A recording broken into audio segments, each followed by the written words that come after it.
저는 세상에서 가장 맛있는 김치가 바로 서울홍성교회 김치라고 확신합니다. 지난 사흘간 섬김의 김장 축제를 위해 새벽 5시부터 헌신하신 우리 모든 성도님들 정말 수고 많으셨습니다. 저희가 1,500포기를 담갔고요. 놀라셨죠? 그렇죠? 그리고 그중에 한 300포기를 우리 지역 소외된 이웃과 함께 나누었고 또 나눌 예정에 있습니다. 우리 수고하신 우리 성도님들 향해 다 같이 박수로 뜨겁게 격려해 주시겠습니다. 감사합니다. 저희가 이제 매해마다 느끼는 건 우리 공장을 차려도 되겠다라는 확신을 갖게 됩니다. 해마다 더 빨라지고 있습니다. 자, 특별히 저희의 그 김치의 독특한 맛, 그리고 그 아삭한 식감, 그리고 그 맛있는 맛에는 몇 가지 첨가 재료들이 있습니다. 영업비밀상 이 자리에서 밝힐 수는 없지만 현장에 계신 분들은 1시간 동안 이 칼질했을 때 뭐를 다듬어서 넣으면 이 맛이 나는지를 아마 보셨을 것입니다. 자, 근데 한번 이런 상상을 한번 해보십시오. 만약에 우리의 선조들이, 우리 부모 세대들이 김장을 담그는 법을 우리에게 가르쳐주지 않으셨다면, 또 가끔 여러분 그러지 않습니까? 우리 식탁에서 뭐 어머님이나 할머님에게 주시는 음식 맛있게 먹다가 아이들이 하는 말, 엄마 이거 못 만들어? 빨리 배워. 우리 어떻게? 라고 하는 말들. 그래서 만약 우리가 배우지 못했고 또 우리가 이 음식들을 가르치지 못했다면 우리 자녀들 20-30년 후에 어떻게 될까요? 아마 공장김치 먹거나 또 이런 외국에서 수입한 걸 아마 했겠죠. 여러분, 제가 왜 이러한 상상을 여러분에게 함께 나누었냐면, 우리가 내일부터 읽을 히브리서를 받는 이 공동체의 상황이 딱 지금 이런 상황이었기 때문입니다. 오늘 본문의 5장 12절을 보시게 되면, 자, 이들은 히브리서, 그러니까 히브리인들을 위한 편지죠. 히브리인들은 유대인들을 또 다르게 하는 말인데요, 이들은 분명 예수님에 대한 복음을 들었고 또 기쁘게 신앙생활을 했고요, 그리고 또 여러 가지 함께 은혜도 체험했지만 환난과 핍박이 계속되면서 계속 이들이 낙담하고 낙오하기 시작했고, 또 어떤 이들은 심지어 신앙을 저버린 분도 생겼습니다. 그리고 급기야 그들은 옛날 믿었던 유대교로 돌아가고픈 유혹을 받기 시작을 합니다. 그래서 결국 5장 12절에 보시면 히브리서 저자가 이렇게 성도들을 책망하고 있습니다. 때가 오래되었으므로 너희가 마땅히 선생이 되었을 터인데 너희가 다시 하나님의 말씀의 초보에 대하여 누구에게서 가르침을 받아야 할 처지가 됐구나. 그러니까 오랫동안 교회도 다녔고 오랫동안 말씀의 은혜도 겪었고 또 오랫동안 공동체 응답도 함께 체험했지만, 그러나 이들은 선생이 되지 못했습니다. 그리고 여전히 누군가의 돌봄이 필요한 자로 계속 퇴보하고 있었다는 사실이죠. 이 본문에서 선생이란 이 단어는요, 저처럼 설교하거나 또 어떤 성경을 가르치는 분들만 해당되지 않습니다. 이 선생의 좀 더 넓은 개념 속에는, 자, 3장 13절에 있는 말씀처럼 서로 간에 피차 권면하는 것도 선생의 개념에 들어갑니다. 오직 오늘이야 일컫는 동안에 매일 피차 권면하여 너희 중에 누구든지 죄의 유혹으로 완고하게 되지 않도록 하라. 예를 들어 사랑방에서 서로 권면함을 통해 내 죄를 깨닫고 좀 더 열심히 신앙생활해야지 라고 도움을 받으면 그는 내게 선생이 된 것이고 나는 그에게 선생의 역할을 한 것이죠. 또 히브리서 10장 24절 말씀처럼 서로 돌아보면서 사랑과 선행을 서로 격려하면요, 예를 들어 이번에 우리 허나한 집사님은 허리 척추 수술 나가셨는데 불구하고 복대를 하고, 복대 저한테 자랑하면서 20kg짜리 그 절임 배추였기 때문에 되게 무겁거든요, 한 박스가. 그거를 그냥 본인만 들어야 된다고 하셨던 분도 계십니다. 그럼 우리는 그들의 사랑과 선행을 격려하죠. 그리고 축복을 하고요. 그렇게 서로 사랑과 선행을 격려함을 통해 서로 간에 작은 선생 역할을 감당할 수가 있습니다. 무엇보다도 여러분 히브리서를 보시게 되면 작은 자로부터 큰 자까지 더 이상 하나님을 알라고 가르칠 필요가 없는 시대, 바로 예수님이 가져오신 새 언약의 시대가 바로 그러한 시대이기 때문에 바로 누구나 다 교사가 될 수 있음을 강조하고 있답니다. 예를 들어 제가 청소년 사역을 했었을 때에 제가 설교하기 이전에 헌금 설교를 우리 아이들에게 맡겼었습니다. 중학생이 설교하고 고등학생이 설교했어요. 결과는 너무 탁월했습니다. 어른들보다 설교를 더 잘했습니다. 여러분, 왜냐합니까? 왜냐하면 아이들도 하나님을 알기 때문에 그렇죠. 그래서 여러분, 오늘 본문에 보시게 되면 왜 히브리서를 받는 공동체의 성도들의 신앙이 퇴보를 하고 있었을까요? 때가 오래되었으면 마땅히 선생이 되어야 했는데 이들은 여전히 누군가의 돌봄을 받아야 될 처지가 되었다는 것. 제가 본문을 반복해서 묵상하고 또 연구해 보면서 좀 충격적인 사실을 하나 발견했습니다. 그것이 무엇이냐면, 여러분, 신앙의 퇴보와 선생으로 섬기지 않는 건 같은 개념이란 사실입니다. 반대로 내가 신앙이 지금 성장하고 있다면 나도 모르게 누군가의 선생이 되고 있다는 사실이죠. 말이 유창하지 않아도 우리 누군가를 격려하고 권면할 수 있고요, 또한 사랑으로 섬기는 선생의 삶을 살아가게 됩니다. 반대로 신앙이 계속 퇴보하고 있다면 그는 섬김의 삶을 살지 못합니다. 오히려 누군가의 돌봄을 받아야 될, 누군가의 염려의 대상이 될 뿐인 거죠. 여러분, 때가 오래가 되었다면 마땅히 선생이 되어야 할 터인데 여전히 영적인 아기로 머물 수 있다는 것. 그러면 우린 이런 질문을, 우리가 12월 이제 앞두고 이러한 질문을 자신에게 솔직히 드려야 됩니다. 과연 내가 올해 나의 신앙은 퇴보하고 있는가? 퇴보했는가? 나의 신앙은 과연 성장하고 있는가? 그래서 누군가의 작은 선생의 역할을 감당하고 있는가? 오늘 본문을 통해 또 히브리서 전체를 조망하면서 신앙 성장과 퇴보의 레슨을 함께 살펴보길 원합니다. 첫 번째도 굉장히 좀 저돌적인데요, 퇴보는 자신의 선택이란 사실입니다. 같이 천천히 읽어볼까요? 시작. 퇴보는 자신의 선택입니다. 아니, 누가 신앙의 퇴보를 선택하는 자가 있단 말입니까? 그런데 여러분, 본문을 보시면 여러분, 신앙의 퇴보, 후퇴 모두 다 본인의 죄성의 결정의 결과예요. 왜 그런가 하면 11절에 보시게 되면요, 5장 11절 이렇게 선포합니다.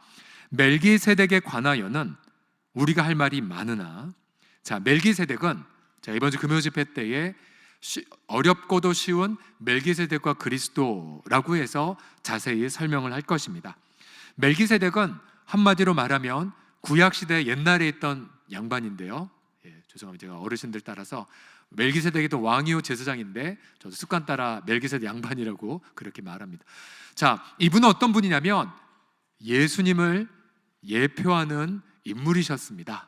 어떤 예수님이냐면 하늘에 있는 대제사장 예수님을 멋들어지게 표현한 분이 멜기세덱이란 분이십니다.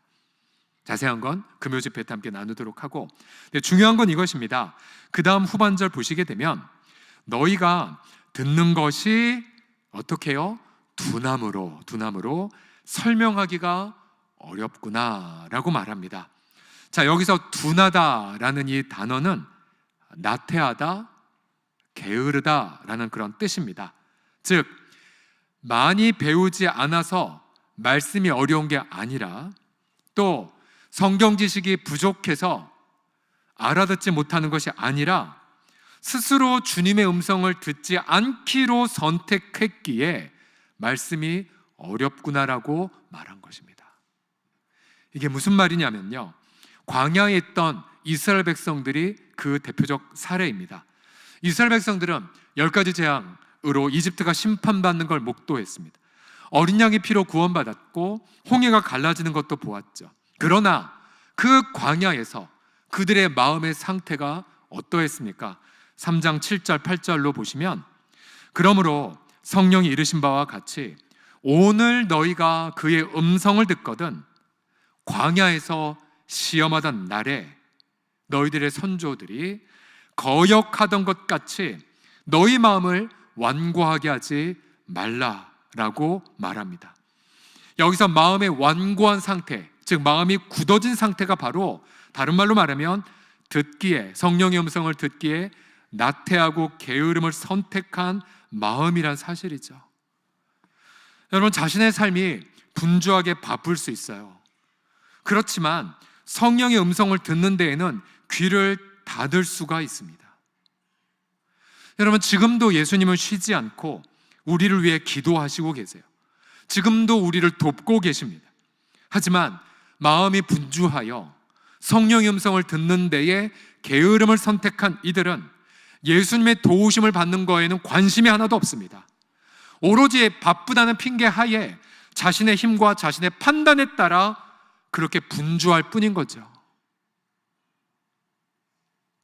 이 듣는 것에 게으른 마음은 다른 말로 말하면 믿지 않는 불신의 마음이고 악한 마음입니다. 3장 12절 보십시오. 형제들아, 너희는 삼가 혹 너희 중에 누가 믿지 아니하는 악한 마음을 품고 살아계신 하나님에게서 떨어질까 조심하라. 여러분, 살아계신 하나님, 그분은 지금도 지난밤 우리를 지켜주셨고 또한 오늘도 지금도 우리의 호흡을, 우리의 심장의 박동을 주관하시며 또한 이른 새벽부터 우리 이름을 부르시고 우리에게 음성을 들려주고 계시고 또한 모든 것들을 합력하여 선을 이루어 가시는 분이십니다. 그렇게 살아계신 하나님에게서 왜 떨어지냐면 하나님이 살아계시지 않는 것이 아니라 내 마음이 하나님 믿지 않고 내 마음이 교만해서 바로 하나님을 음성을 듣는 것을 우리가 거부했기 때문입니다. 여러분, 스스로 속으시면 안 돼요. 바쁜 게 문제가 아니에요.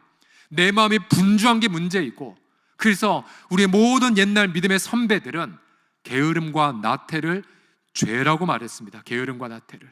어떤 게으름이냐면 성령의 음성을 듣는 데에 민첩하지 않은 죄, 주님의 음성을 거부한 채 내 판단대로 살았던 죄. 그래서 여러분, 아무리 바쁘게 산다 할지라도 주의 음성을 듣는 걸 소홀히 하는 것이 바로 게으름의 죄이고, 그래서 결국 그는 신앙의 퇴보를 스스로 선택한 결과를 받게 된다는 사실입니다. 그래서 여러분들이 아무리 환난이 닥치고 인간관계가 힘든다 할지라도 주님의 음성을 듣는 것에 민첩하기로 날마다 결단하셔야 됩니다. 불신의 마음, 교만의 마음 십자가 앞에 깨트리셔야 되고요. 내 몸을 쳐서 복종시키서라도 기도의 자리에 자신을 겸손히 바치셔야 됩니다. 주님, 내가 주의 음성을 듣겠나이다라고 결연하게 결단할 때에 여러분, 비로소 주님의 음성이 들리기 시작할 것입니다. 제가 최근에 저희 교회 일은 아니고요, 우리 노예와 연관된 그러한 굉장히 까다로운 과제의 책임자가 되었습니다. 이 과제와 연관된 분들의 생각이 첨예하게 달랐고요, 또 인생에서 가장 소중한 우선순위를 다루는 문제였기에 이미 갈등의 양산이 여러 가지로 이미 있었습니다.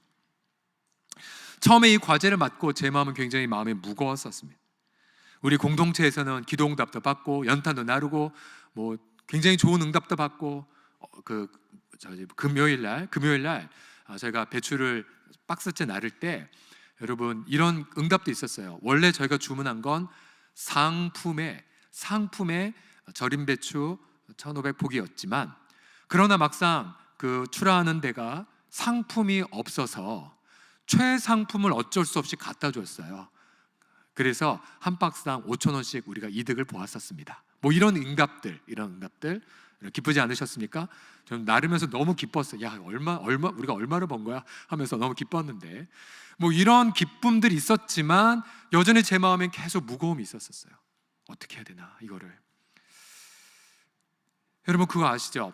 되게 많은 그런 문제 속에서 제가 익숙하게 응답받은 패턴이 있으면 웬만하면 감사 잃어버리지 않고 웬만하면 기쁨을 잃어버리지 않습니다. 하지만 인생이 그렇게 호락호락하지 않지 않습니까?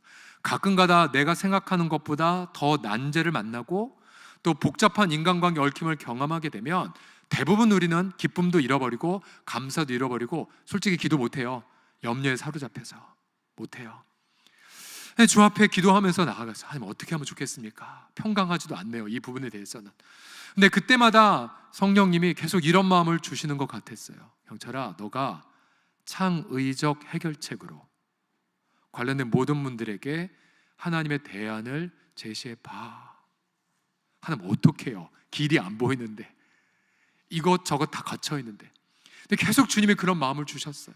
그리고 또 한 가지 도전이 무엇이냐면, 너 이 부분에 대해서도 아무것도 염려하지 말고 다만 모든 일에 기도와 간구로 너의 구할 것을 감사함으로 하나님께 아뢰 수 있겠니? 근데 감사함으로 아뢰지 못하겠더라고요. 하도 염려가 많아서. 감사함으로 아뢰기 전에 먼저 제가 해야 될 태도는 회개였습니다. 주님께 제가 맡길 수 없었네요.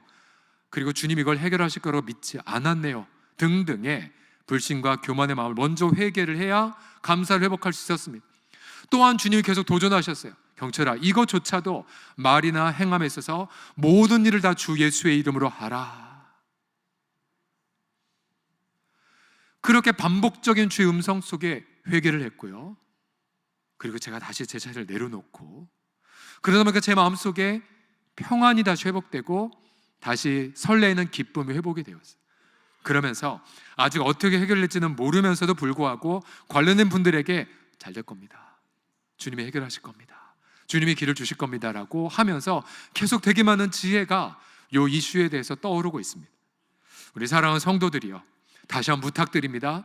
퇴보를 선택하지 마시기 바랍니다. 여러분, 언제나 여러분의 죄성과 우리의 죄성과 또 우리의 상처받은 마음들 때문에 주의 음성을 듣고 싶지 않아서 의식적으로 여러분들의 시간을 낭비할 경우가 되게 많습니다. 저도 그래요. 하지만 그때마다 이 마음을 추스려서 정 기도가 안 되면 제일 기도 잘 되는 방법 중에 하나는 뭐냐면 그냥 그 자리에서 무릎 꿇는 거예요. 무릎 꿇는 거예요. 저도 집에서 기도할 때에 기도가 정 안 되면 식탁이든 어디든 그냥 무릎 꿇어요. 무릎 꿇어요. 그리고 무릎 꿇고 더 안 되면 제 심장을 땅에 받다 대요. 부복 기도라고 하죠. 주님 어떻게 할까요? 주님 회개합니다. 그렇게 몸부림을 치고 내 자신을 복종시키고 또 내 속에 감사와 기쁨이 회복이 될 때까지 주 앞에 머물러 있게 되면 그럼 주의 음성이 들리기 시작합니다. 여러분 아세요? 10,000,000가지 일이 내게 주어져도 주님이 허락하지 않으시면 단 한 가지도 내게 허락되지 않는다는 거. 주님은 끊임없이 테스트하십니다. 너 그 속에서도 주님과의 음성을 들을 수가 있겠니? 너 그 속에서 성령과 함께 동행할 수 있겠니? 너 그 속에서 감사와 기쁨을 유지하면서 주님과 함께 동행할 수 있겠니? 여러분 이 훈련 합격하셔야 됩니다. 여러분 그래야 신앙이 성장합니다. 여러분 우리의 신앙은 주님 만날 때까지 퇴보해서는 안 됩니다. 특별히 과거에 선생 역할을 하다가 지금 무슨 일 핑계대고 선생하지 않으신 분들 돌이켜보십시오. 지금 퇴보를 결단하고 있는 것 아니겠습니까?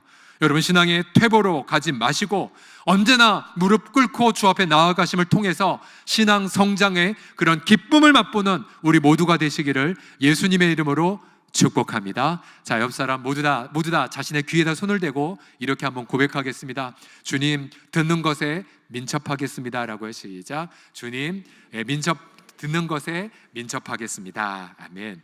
두 번째로 신앙 성장과 퇴보의 레슨은 무엇이냐면요, 과연 내가 오늘도 말씀의 능력을 경험하고 있는가를 질문하셔야 돼요.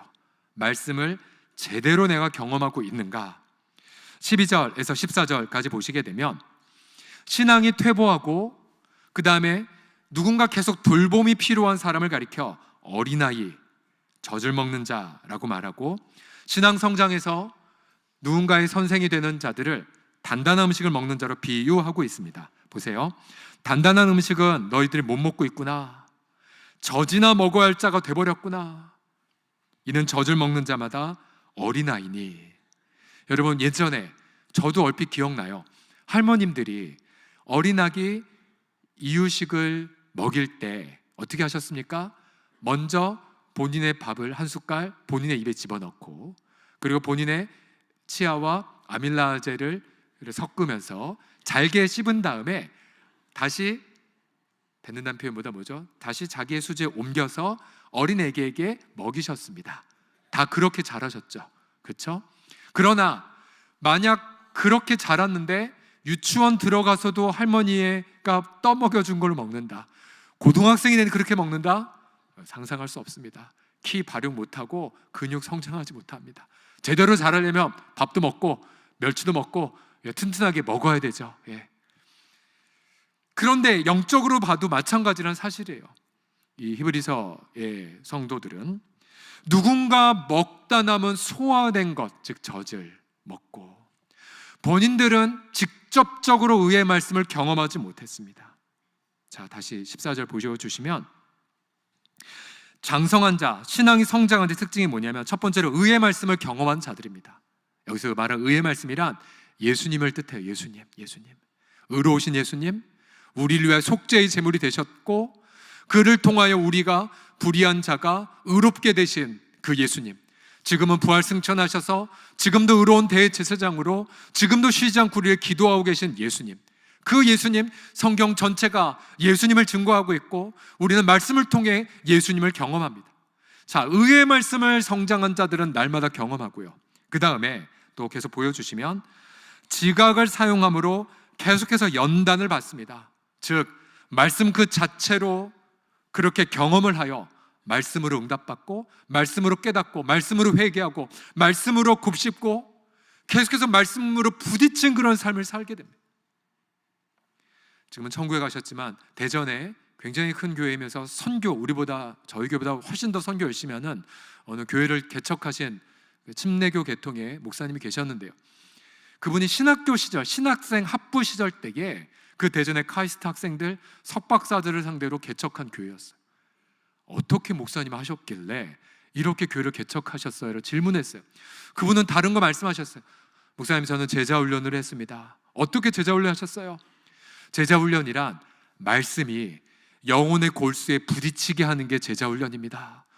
초신자들 갈라디아서 말씀을 부딪히게 했고 에베소서, 빌립보서, 골로새서 등 이 네 권의 말씀을 가지고 제자훈련 했더니 이렇게 되었네요 라고 제게 말씀해 주셨어요.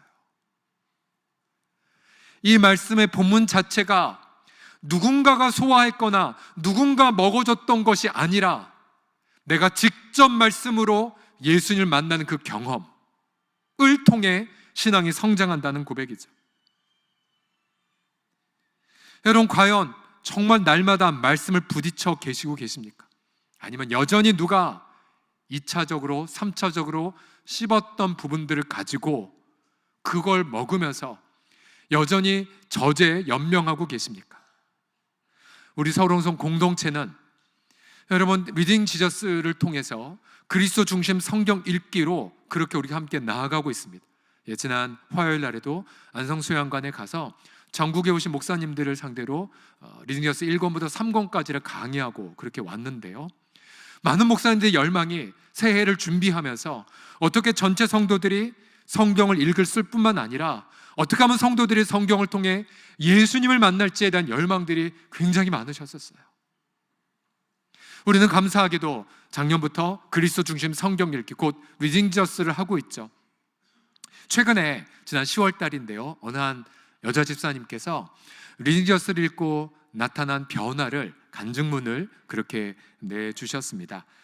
제가 그대로 읽어드릴게요. 그분의 친정은 믿지 않는 가정인데요, 제가 읽어드리겠습니다. 믿음이 전혀 없는 친정의 일입니다. 친정 어머님이 생각하시는 세상적 기준으로 보면 저는 잘 사는 게 아닙니다. 어쩌면 가난한 삶일지도 모르겠어요. 비싼 집, 비싼 차가 제겐 없으니까요.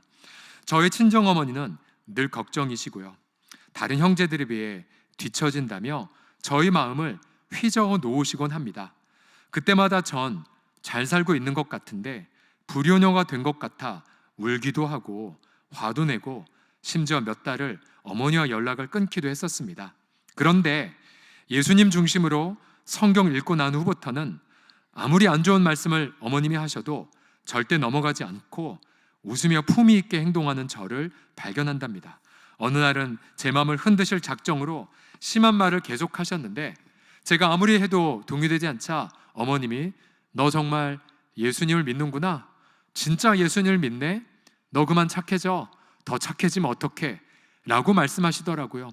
철저하게 세상 속에 사시는 어머니 입에서 정말 예수님 믿는구나 하는 말에 저는 신이 나서 엄마, 저 정말 진짜 예수님 믿어요. 그러니까 엄마도 믿으세요 라고 말했습니다. 어머니한테 먼저 예수님 믿으라고 교회 가라고 말한 적이 한 번도 없었습니다. 어머님의 강한 성격을 알기에. 그런데 저도 모르게 그런 말이 튀어나왔습니다. 그때 제 마음에서 눈물이 쏟아졌습니다. 저를 더 단단하게 해주시는 주님, 더 성숙하게 이끄시는 주님, 감사합니다. 제 생각 앞에, 제 입술 앞에 예수님 먼저 떠오르게 해주셔서 감사합니다. 아멘. 여러분, 이게 신앙 성장이에요. 뭐 다른 게 있겠습니까? 예수님 중심으로 말씀을 계속 읽고, 또 설교를 통해, 사랑방 나눔을 통해 이런 계속 정리하고 하면서 계속 말씀이 부딪혀 오는 거예요.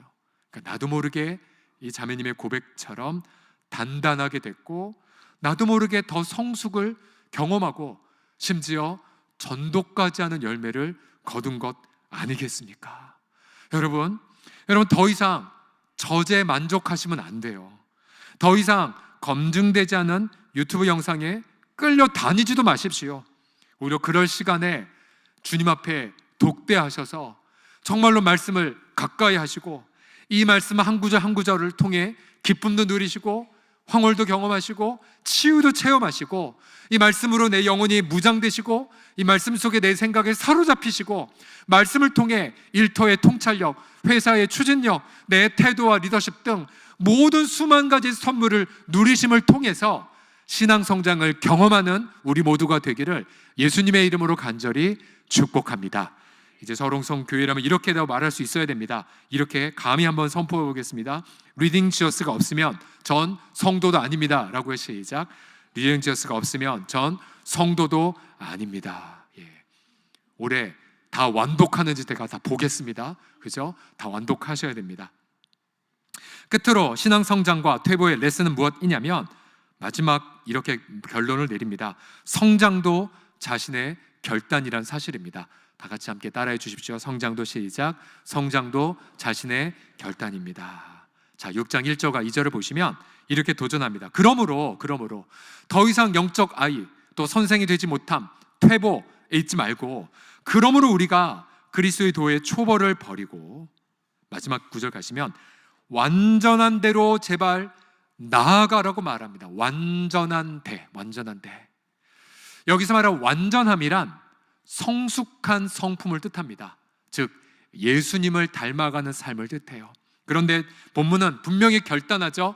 성숙을 결단하라고 말합니다. 성숙을 결단해라. 여러분, 이 세상 키는, 물리적 키는 본인이 아무리 노력한다 한들 내가 노력해서 갑자기 커는 것은 사실 많이 어렵습니다. 그러나 영적인 키는, 영적인 성숙은 본인이 결단하셔야 돼요. 본인이 선택하셔야 돼요. 나 성장하리라, 나 결단하리라. 그 결단 속에 하나님은 은혜를 부어주십니다. 6장 3절 보시면 하나님께서 허락하시면, 다른 말로 말하면 주님의 은혜와 능력이 있으면 우리가 이것을 하리라. 6장 3절 자막 같이 읽겠습니다. 시작. 하나님께서 허락하시면 우리가 이것을 하리라.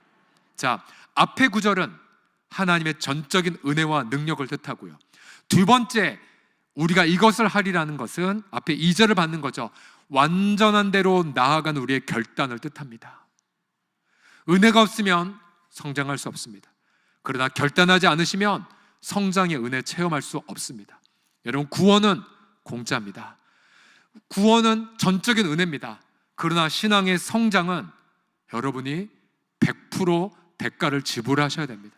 그래야 우리 가운데 은혜가 부어지고, 그 은혜의 끝자락에 우리는 고백합니다. 주님, 우리가 성장한 것도 여전히 주님의 은혜입니다 라고 고백을 하게 되는 거죠. 우리가 똑같이 신앙생활 했고, 똑같이 서울홍성교회 주일예배 드리고, 똑같이 그렇게 기도응답도 공동체적으로 경험하고, 똑같이 봉사하더라도 누구는 선생이 되고 누구는 선생이 되지 못한 채 늘 우리 부목사님들의 기도에 안타까운 눈물이 된다면, 여러분, 우리가 안타까우면 이전에 주님 보시기에 얼마나 안타까우시겠습니까? 여러분이 신앙의 퇴보 결단하시면 안 되고, 반대로 신앙의 성장을 위해 헌신하셔야 됩니다. 분명히 주님이, 우리가 주님을 닮아가겠다고 결단하면, 내가 정말 말씀 앞에 능숙한 자가 되기로 헌신하면, 내가 정말 주님의 사역에 쓰임받는 자가 되겠다고 내가 노력하면은, 그래서 날마다 자기를 쳐서 복종시키고 내가 정말 새벽을 부르짖고 밤에 담대하게 나아가고, 여러분 그러면 그만큼 성장해요. 여러분 그만큼 연단되고 나아가게 돼요. 그래서 어느덧 내가 다른 사람을 돌보는 선생이 되어 있을 것입니다. 특별히 6장 1절 2절을 보시게 되면 여기 보세요. 그리스도의 도의 초보를 버려라 라고 말하면서 6가지의 교리를 강조합니다. 죽은 행실을 회개함, 하나님께 대한 신앙, 세례들, 정확히 해석하면 씻음들에 대한 구약에 있는 예식을 뜻하는데요, 안수, 죽은 자의 부활, 영원한 심판에 관한 교훈의 터를 다시 닦지 말고 완전한 대로 나아가라. 여러분 이게 무슨 말이냐면요, 히브리서는 유대인들을 위한 서신이라고 말씀드렸죠. 유대인들은 구약 시대에 여전히 매달려 있었어요. 그래서 구약의 제사, 제사장, 성막 등에 자꾸만 사로잡혀 있었죠.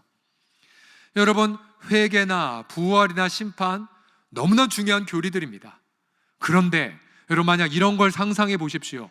지금 우리 앞에 대단지가 지금 건축되어 가고 있지만 2, 4년 동안 대단지의 건축 이 터를 다지는 역할만 열심히 팝니다. 열심히 파요. 골조도 올리고. 그런데 안타깝게도 사업주가 부도가 나버려서 더 이상 방도 못 올리고 전기도 없고 침대는 당연히 없고 물도 없다고 생각을 해보십시오. 그러면 터는 아무리 튼튼하다 할지라도 누가 그 집에 들어가 살 수가 있겠습니까? 지금 히브리서를 받는 성도들의 상태가 딱 그 상태였어요. 그들은 회개도 믿고 심판도 믿었지만 가장 중요한 모든 구약의 터를 완성시킨 예수님을 지금 자꾸만 멀리하고 있었어요. 구약에 수천 마리의 제물이 있다 한들 예수님이 자신의 흠없는 몸을 속죄의 제물로 바친 것을 위한 건데, 또 구약에 무수하게 많은 제사장들이 있었지만 그러나 신약의 예수님은 하나님의 아들로서 영원히 살아계신 대제사장이신데 이들은 예수님을 떨어지고 자꾸만 구약으로 돌아갔었어요. 아무리 배운다 한들, 아무리 뭔가 열심히 기초를 닦는다 한들 예수님을 경험하지 않으면 그들의 신앙은 계속해서 퇴보할 수밖에 없었습니다. 여러분 결국 여러분 지금 예수 그리스도, 여러분 지금도 예수님을 하늘에 계신 대제사장, 여러분 쉬지 않고 우리를 돕고 계신 예수님을 제대로 체험하고 계십니까? 예를 들어서 지금 예수님이 하신 일들 히브리서 보면 자주 나오는데요, 4장 16절 다 같이 읽어보겠습니다. 4장 16절 시작. 그러므로 우리는 긍휼하심을 받고 때를 따라 돕는 은혜를 받기 위하여 은혜의 보좌 앞에 담대히 나아갈 것이니라. 아멘, 아멘. 자, 우리 인생에 수만 가지 힘든 일이 생길 때 도움이 필요하잖아요. 근데 성경은 뭐라고 말합니까? 때를 따라 돕는 은혜를 받기 위해 은혜의 보좌 앞에 담대히 나아갈 것이니라. 때를 따라, 가령 우리 텅 비어 있는 내 가게에서 당장 우리 직원들 월급도 주지 못하고 당장 세도 어떻게 해결하지 못한 그 막막한 상황, 그때 어떻게 하시겠어요? 그 자리에 무릎 꿇으시면 돼요. 텅 빈 식당이랄지라도 무릎 꿇고, 주님 말씀하셨죠, 때를 따라 돕는 은혜를 받기 위해 은혜의 보좌 앞에 기쁨으로 나아갑니다. 주님 이 시간 응답하여 주시옵소서. 그러면 승천하신 대제사장께서 그 일터에 임재하여 주실 것입니다. 우리 주님이 말씀하여 주실 것입니다. 그래서 그곳에서 주님의 살아계심을 경험하고 여러분 또 다른 놀라운 응답을 간증하게 하여 주실 것입니다. 또한 히브리서 10장 19절과 22절을 보십시오. 그러면 형제들아, 우리가 예수의 피를 힘입어 성소에 들어갈 담력을 얻었나니 또 하나님의 집 다스리는 큰 제사장이 계심에 우리가 마음의 뿌림을 받아 악한 양심으로부터 벗어나고 몸은 맑은 물로 씻음을 받았으니 참 마음과 온전한 믿음으로 하나님께 나아가자. 여러분 우리가 아이들 진로, 진학, 또 결혼 문제 인생의 수만 가지 속에 뭘 결정할지 모르는 이유가 뭐냐면 내 양심이 무뎌져서 그래요. 양심은 선과 악을 분별하는 기관이거든요. 근데 오늘 뭐라고 말씀하고 계십니까? 하나님의 집 다스리는 큰 제사장 예수님이 계시기 때문에 예수님께만 가면 우리의 악한 양심으로부터 벗어난대요. 양심이 회복이 된대요. 양심이 건강해진대요. 그러면 무엇이 선이고 무엇이 악인지를 알게 됩니다. 아, 나 그 길로 가면 안 돼.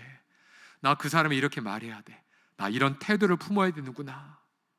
그러면 인생의 수만 가지 어려움을 해결해 나아가는 걸 경험하게 된답니다. 결국은 여러분, 왜 교사로 섬기는 줄 못할 줄 아십니까? 예수님을 체험하지 못해서입니다. 여러분, 왜 내가 여전히 선생이 되지 못하고 여전히 늘 그렇게 어린아이처럼 머문 줄 아십니까? 바로 예수님의 그 능력을 붙들리지 않았기 때문입니다. 그러나 내가 비록 어려운 환경이 있다 할지라도 날마다 주님의 은혜와 능력을 경험하게 될 때에 여러분, 그는 어느덧 권면하든 사랑하든 격려하든 혹은 주일학교 교사가 되든 그는 선생으로 섬길 수 있으며 날마다 신앙의 성장을 우리 섬김받는 사람들과 함께 기쁨을 나눌 수가 있습니다.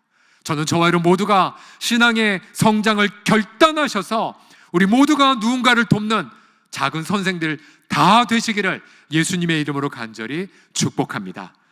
태어날 때부터 신장 한쪽이 망가진 분이 있었습니다. 병원에서는 이 아기 오래 살지 못할 것이라고 선고했습니다.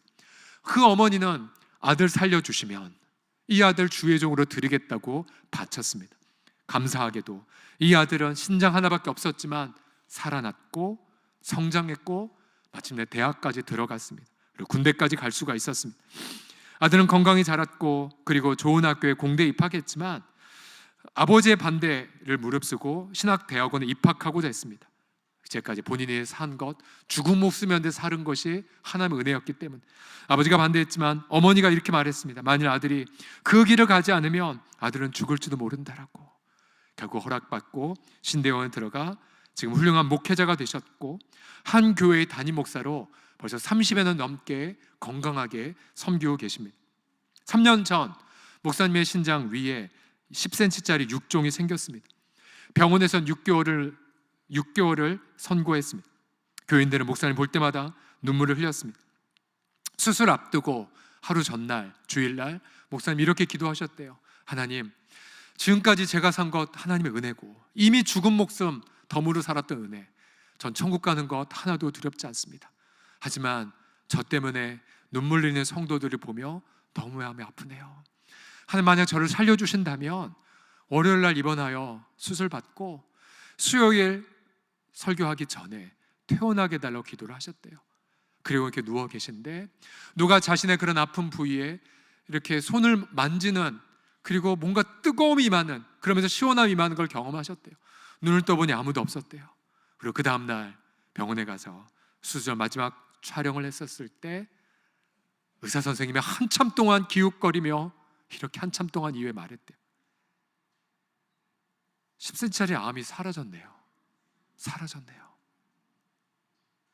여러분, 지금 그 목사님은 지금도 건강하게 힘차게 저희 노예에서 열심히 사역하고 계시답니다.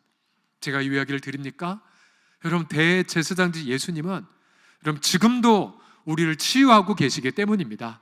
예수님은 우리를 지금도 도와주고 계시고 예수님은 지금도 우리를 능력으로 인도해 주시기 때문입니다. 바로 그 예수님을 경험하고 그 예수님을 체험한다면 우리는 지금도 고통하고 있는 분들을 도울 수가 있고 그들을 하나님 앞에 아름답게 인도할 수가 있습니다. 올 한 해도 이제 한 달밖에 남지 않았습니다.